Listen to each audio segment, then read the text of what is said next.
That's because of Allah subhanahu wa ta'ala what He willed for you. That's what Allah subhanahu wa ta'ala willed for you. Allah subhanahu wa ta'ala chose this person to be wealthy. Allah subhanahu wa ta'ala chose this person to be poor for a reason. The best charity is when you give it away while still healthy and thrifty, hoping to get rich and fearing poverty. As our Messenger ﷺ said.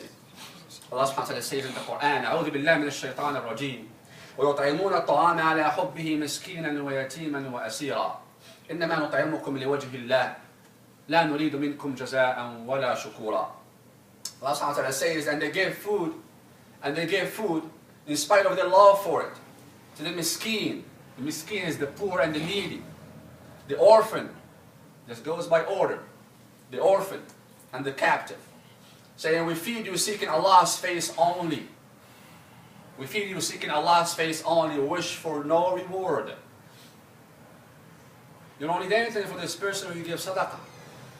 You don't give something so you can get something. You get it from Allah subhanahu wa ta'ala.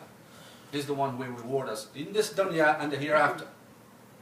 Nor thanks from you.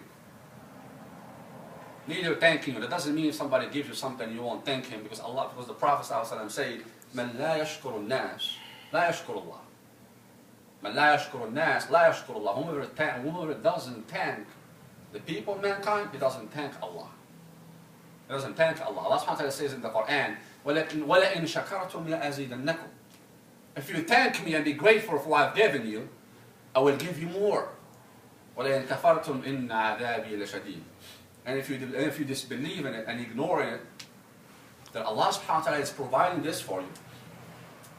إِنَّ عَذَابِي لَشَدِيدٌ. Allah subhanahu wa ta'ala is giving a warning that my torment is severe. Prophet ﷺ said, there is a hadith in Sahih Muslim was narrated, so you can see how the Sahaba radiallahu anhum, they used to deal with this dunya, especially when giving. Even though most of them were poor, may Allah be pleased with them. The story about Abu Hurairah when he was very hungry. He was very hungry. And he was walking around the Medina, and first he saw Abu Bakr radiallahu anhu. And he looked at him and he went and asked him, "Oh Abu Bakr, I want to ask you something." What the hadith of Prophet ﷺ. So he asked him and then he answered him, Abu Bakr. But he was hoping for Abu Bakr to invite him inside the house and feed him. But Abu Bakr never did. Then he went and saw Umar. And he saw Umar and he asked him again the same question. And then Umar answered him back. And again he was hoping for Umar to invite him and feed him. But he never did.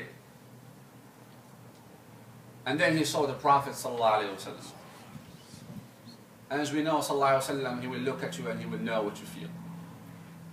That's our messenger, may Allah be pleased with him. So he saw him and he looked at him and he knew he was hungry. So our Prophet ﷺ asked him, "I know you are hungry, Abu Hurairah." He said, "Yes, O Rasulullah." He said, "Come with me."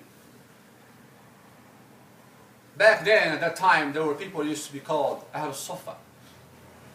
Those people, Ahl al-Sufa, they are the travelers and the wayfarers, used to stop by the Medina, and Prophet ﷺ used to get them food and shelter, and then they travel and pass by.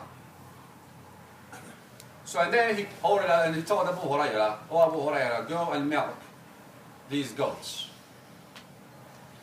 So Abu Hurairah started milking. And this is like Abu Hurairah is talking about, I haven't had anything for 3 days. And they used to wrap their belly with the stones and tie it so they can squeeze their stomach with these stones and tie it so they will not feel the pain of hunger. Even the Prophet ﷺ did it. Sallallahu Alaihi Wasallam. So they started drinking. Abu Hurairah said about 16 people. They started drinking, and Abu Hurairah, his Prophet ﷺ, he told them, feed them first.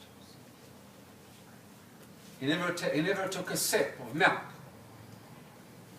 until he saw all these travelers and wayfarers drinking first. Look what the Prophet ﷺ told him, so you can teach him something about giving and patience. And feed your Muslim brother that you love even before you feed yourself. That's what we learn from this hadith. That is the highest amount of birr and righteousness that Allah subhanahu wa ta'ala is saying in this ayah. وَيَطْعِمُونَ الطَّعَامَ, that they feed the food with their brothers. So all of them, they drank. And then the Prophet ﷺ said, and Abu Hurairah said that those goats, they were empty of milk. So with the barakah of Rasulullah ﷺ, obviously, and he went and knocked again. And he said, I was drinking until I can see my belly blowing. So, and then the Prophet ﷺ drank after Abu Hurairah, because he wanted to see his companions as comfortable and happy before him, sallallahu alaihi wasallam. Allahumma salli ala Sayyidina Muhammad. But to understand this and see how Abu Bakr radiallahu anhu, and also, if you remember last week, I talked about the Sahabi al-Rabi' ibn al-Hakam, who asked the Prophet ﷺ, I want to be with the Jannah, I want to be with you in the Jannah, O Rasulullah. What should I do? And the Prophet ﷺ, he told them, make more sujood, and you'll be with me in the Jannah. After that, the hadith, the narration of Tabarani Imam Ahmad in the book, he continued and said that the Prophet ﷺ asked him. The Prophet ﷺ asked al-Rabi', and the Rabi', he was the one who runs the Prophet ﷺ shorts. If Rasulullah ﷺ needed something, al-Rabi', he goes and get it for him. So does Anas ibn Malik. So the Prophet ﷺ, and he was young, and he asked him, oh Rabi', why don't you get married? He said, I don't want to get married, O Rasulullah. Well, I'm not in need for it right now. So he asked him the second time, oh Rabi', why don't you get married? And Rabi' said, oh Rasulullah, I don't need to get married right now. I don't want to get married. So Rabi' immediately he thought the second time that the Prophet ﷺ asked him, he said, Wallahi, if the Prophet ﷺ asked me the third time, I will get married. And as we know, Sallallahu Alaihi Wasallam, he always repeat things repeatedly 3 times. So he can understand it better. And he again asked him, Sallallahu Alaihi Wasallam, oh Rabi', why don't you get married? He said, oh, now Rasulullah, Allah, I will get married. So Rasulullah Sallallahu Alaihi Wasallam, he told him, go to these people in this tribe that I know, and they had a daughter, and he told him the name of her, and tell them that the Prophet Sallallahu Alaihi Wasallam, he sent me, so I will marry your daughter. And he did. So he went, and he asked, and they said, who sent you?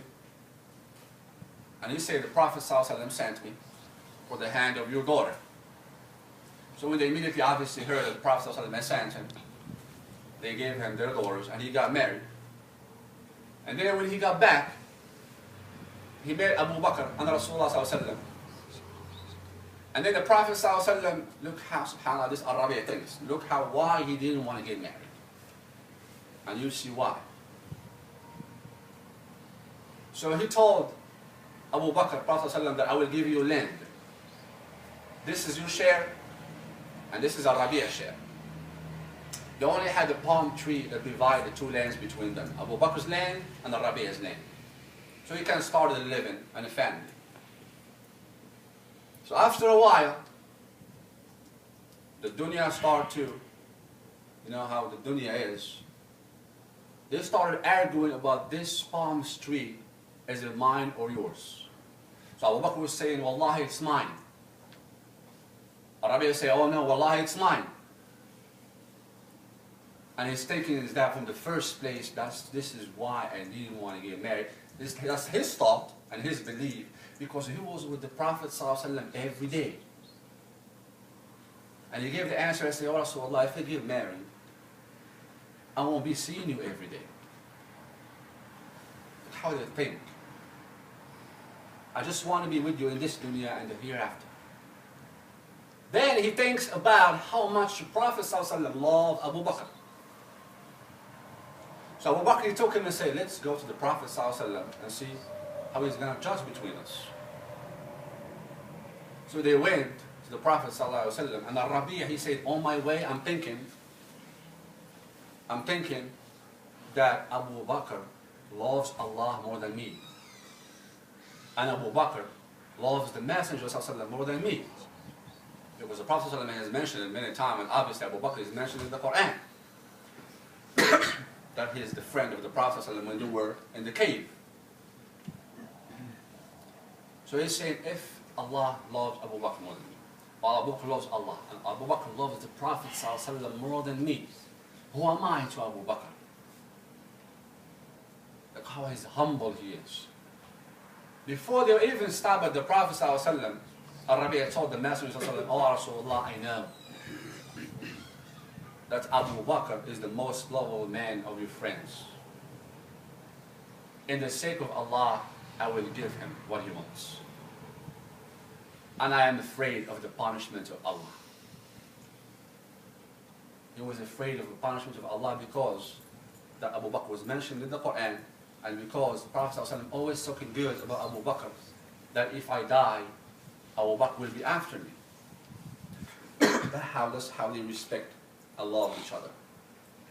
Allah subhanahu wa ta'ala says in the Quran, وَيُؤْثِرُونَ عَلَىٰ أَنفُسِهِمْ وَلَوْ كَانَ بِهِمْ خَصَاصَةٌ وَيُؤْثِرُونَ عَلَىٰ أَنفُسِهِمْ وَلَوْ كَانَ بِهِمْ خَصَاصَةٌ, and give them preference over themselves, even though they were in need of that.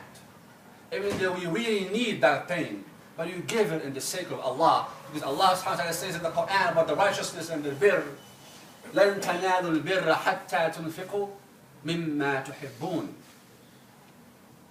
لَن تَنَالُوا الْبِرَّ حَتَّى تُنْفِقُوا مِمَّا تُحِبُّونَ. Allah subhanahu wa ta'ala is saying, by no means shall you attain birr and righteousness unless you spend of that which you love. That's when you call yourself a righteous person. Something you truly love, and that's the highest status and level of birr that very few of us can achieve. Something very lovable to you, and you give it in the sake of Allah. And this is why Abu Bakr gave all his wealth in the sake of Allah, twice. And that's why Rabi' al-Hakam thought about. How can I compete with Abu Bakr? And also Umar. He gave half of his wealth in the sake of Allah. Now all his wealth in the sake of Allah. Things that he loved, maybe he doesn't love. But the things that he loves, obviously he gave it away in the sake of Allah more. What are you going to leave for your family, Abu Bakr? Allah and His Messenger, sallallahu alayhi wa sallam. Now subhanAllah, if he gave all his wealth the first time, and how did he recuperate? And worked again, and started the business again, and for the second time again, he gave his wealth in the sake of Allah. And Uthman ibn Affan, radiallahu anhu, the third Khalifa, when the Prophet ﷺ were going to Ghazwa of Tabuk, and they didn't have that much to take with them, such as camels, horses, food, and Allah subhanahu wa ta'ala has blessed Uthman with wealth. The Prophet ﷺ is asking the Sahaba, and he's doing a fundraising, who will give such and such in the sake of Allah? Abu Bakr gave all his wealth. Omar gave half of his wealth.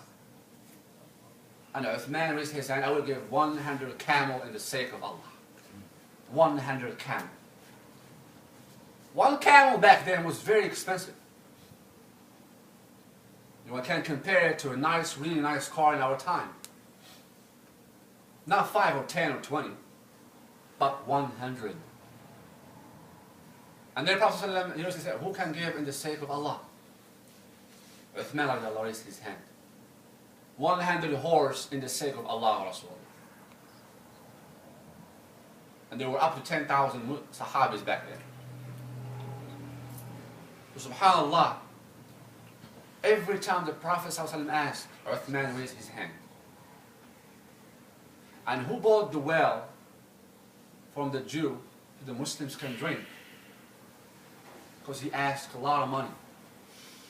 Uthman, he bought the well so the Sahaba can drink from the water. Now how much reward he can get from each one of the Sahaba drinking? There is no reward better than helping your Muslim brother financially.